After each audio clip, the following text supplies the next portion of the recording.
How to replace your Popmart Labubu. First thing you want to do is open up any web browser. Now search for Popmart. Head over to popmart.com. Make sure to log into your account.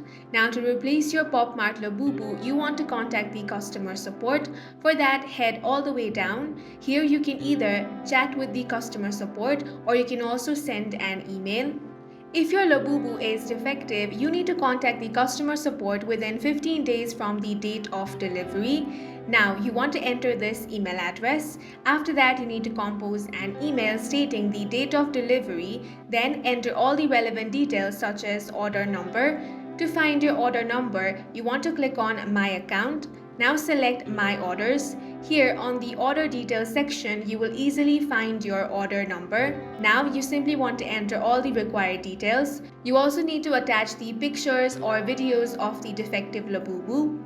Once you have done all of that, simply send this.